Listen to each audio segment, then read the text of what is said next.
Bueno, muy bien, tenemos con nosotros a Sergio Comas, quien mejor, analista político. Muy buenas noches. Gracias por la invitación. Le extrañaba, hace rato que no venía por acá. Sí, que la guerra en Gaza ha absorbido todos los planes, es verdad. Es tremendo. No, a ver, dos cosas. Esta revelación de 59, al menos 59 cubanos más que los piratas informáticos de Ucrania han logrado mostrar sus documentos después, como digo, en la presentación de haber dicho que estaban combatiendo contra una red. ¿Es casualidad? ¿Cómo lo analizas? No sé. No, desde luego la noticia que parecía morir ahí en ese último programa que hicimos ha tenido una continuidad, como digo, solapada en el momento en que la crisis migratoria desborda las relaciones de los dos países. Sin embargo, ese hackeo con información tan precisa te dice, como bien están diciendo otros analistas, que hay una complicidad completamente clara del gobierno cubano en que esto siga ocurriendo, aunque todavía el ejército ucraniano no ha apresado a un soldado cubano para mostrarlo en cámara con su chapilla de identificación. Y la propia paramédico cubana que trabaja en Ucrania, que ha estado aquí presente en el programa, tiene instrucciones del ejército ucraniano de que le ofrezca a esos cubanos la garantía de que pudieran continuar a través de Ucrania hacia el resto de Europa, donde quieran ellos obtener residencia o realmente hacer sus papeles legales. Es decir, que esa es una ofrenda que se está haciendo, y la otra es realmente muerte, porque actuar como mercenario, aunque el Ministerio de Relaciones Exteriores de Cuba lo ha desmentido, ha confirmado la tesis de que estaba en lo cierto el embajador cubano en Moscú, cuando dijo que de manera privada y legal, entre comillas, los ciudadanos cubanos tenían el derecho de participar en esa guerra. Así que esa es la verdad. Sí, bueno, esta enfermera cubana, ahora yo no recuerdo el nombre, me disculpa, pero yo creo que ella se retiraba en esos días, y es verdad que había de alguna manera hablado de si alguien quería desertar, pero se había mostrado un video de un supuesto cubano prisionero que al final parece que al no, final pareció, porque también hay que lo hubieran enseñado, ¿no? Claro, porque como hemos dicho anteriormente, esta es una guerra que incluye todos los medios visuales, y hay guerras de video que es parte de la desinformación. Sin embargo, se está diciendo que una parte de esos 59 cubanos han partido desde fuera de Cuba, o sea, han estado basificados en otros lugares y han llegado ahí, incluso algunos ya vivían en Rusia, pero otros han llegado a recibir la instrucción de vida, que es instrucción de combate, y una parte grande está en la parte de trincheras. Lo que se está diciendo es que realmente las fuerzas regulares rusas, sobre todo las fuerzas de paracaídas, están agotadas, y esto es como un bumper, o sea, como una barrera que están sacrificando, que es una brigada que se compone básicamente de extranjeros, donde predomina la nacionalidad de Serbia y los cubanos. Eso es notable y es triste que Cuba forme parte de esa brigada internacional. Es una tendencia. Ahora, el hecho de que nos quedamos esperando que mostraran a algunos de los prisioneros, que mostraran a la rusa que supuestamente estaba reclutando. Siempre dijimos que era raro el video, porque generalmente Cuba, por ejemplo, cuando infiltraba a Radio Martí o a una organización en el exilio, presentaba a un agente con fotos, se daban datos, se daba una identificación. La gente Orión, que era uno que estaba en Radio y TV Martí. Se hacían fichas que identificaban, y ahora mismo de estos 17 no aparecen, como habitualmente hacen ellos para castigar a las personas, en esa ejecución pública donde se presenta la foto y los datos, la demografía de la persona. Eso no ha ocurrido. Y habíamos dicho aquí que al presentar el video, el grado tan bajo de los oficiales que participan en la presentación, yo te decía que eso moría allí, porque eran del Departamento Técnico de Investigaciones, no eran del Departamento de Seguridad del Estado, que es la fuerza de verdad que identifica el gobierno cubano. O sea, le dieron un carácter policial y lo reducen a un tráfico de personas, lo cual no es cierto, es mercenarismo. Ahora, yo llego a dos conclusiones, no sé cómo lo ves tú. Uno, que bueno, siguen su compromiso con Rusia, que les interesa, están... Mantenerlo. Ajá. Y que a la misma vez le han medido el aceite a la administración, que definitivamente no le dio mucha importancia a este asunto. Y no se le ha dado hasta el momento.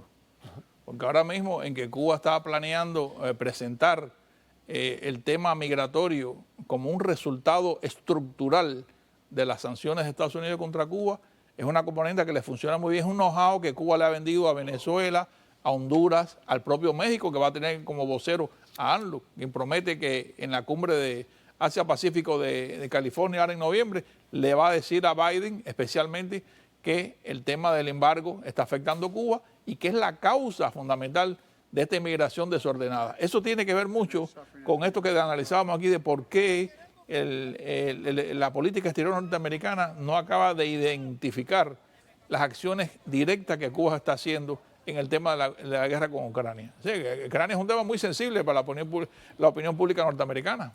Ahora, y el tema migratorio también les sigue funcionando, ¿no? Porque de alguna manera el castrismo sigue haciendo de coyote. O sea, es otra cosa que habíamos dicho aquí también. El plan que ha quedado un tanto frustrado de entregar, de que vinieran cubanos por la vía del patrocinio, no ha frenado que sigan saliendo cubanos por distintas vías. Dice que la cantidad que está atravesando todavía el Darién, que están llegando a través de Nicaragua, la cifra oficial de cubanos que ha entrado por la frontera este año es de más de 200.000. No, y es una fórmula que Venezuela está copiando a la exactitud. Es la misma estrategia, es una presión. Es como una... Has dado en la clave. Sí, Venezuela aprendió la lección de la presión. Lo está repitiendo con mucho éxito, porque el éxito en todos estos países, fíjate, consiste en la protesta ciudadana se ahoga con una presión a tal punto que la persona tiene que emigrar. Y con la esperanza de que esos emigrados sean una noria que retorne divisa, salvo que en estos momentos el régimen está en una etapa crítica respecto a la divisa.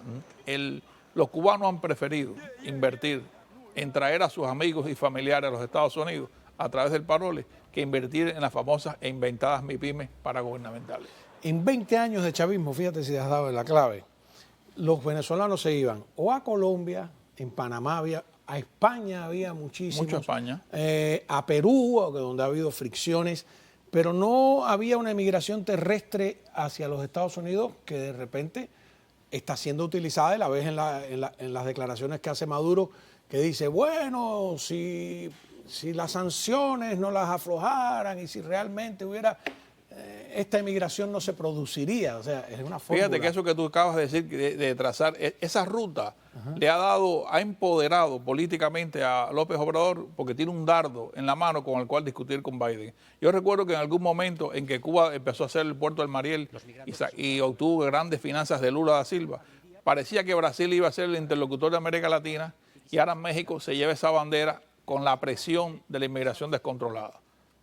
Me gustaría coordinar con la producción, porque tengo un montón de cosas aquí y saber en qué orden, me disculpa, porque tenemos a Díaz-Canel que está en la cumbre migratoria de México. Es muy curioso, están en la cumbre quienes de alguna manera provocan el éxodo, y ya tú citaste la frase de Díaz-Canel de que era estructural. Esa es la cumbre de Palenque, que fue en el estado de Chiapas, donde se hizo un concierto de las naciones afectadas, entre comillas, con las políticas americanas, y son casualmente Venezuela, Honduras, que tiene esta señora, la Castro, la Castro, a Cuba.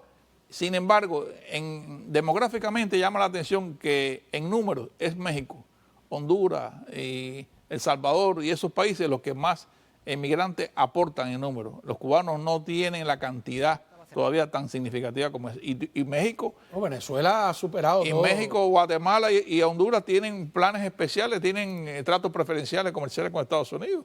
Así que no es la causa estructural que impulsa la inmigración, es la injusticia y la opresión en esos países. Lo dice Díaz-Canel, vamos a oírlo.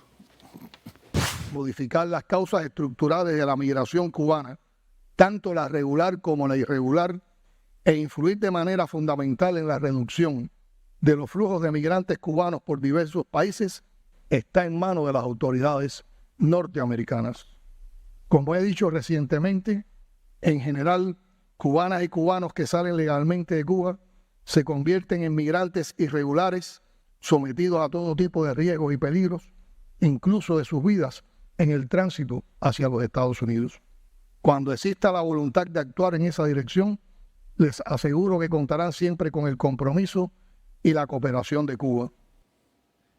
Esta gente siempre la culpa de lo que hacen ellos lo tienen los demás. Pero hay una maestría en utilizar, en explicar causas distintas a las que impulsan un fenómeno político. Y en eso Cuba tiene una vieja escuela porque conoce cómo reacciona Estados Unidos. Presentar ahora a Estados Unidos como el que tiene en la mano la posibilidad es abrir la puerta a una negociación, que es lo que buscan constantemente.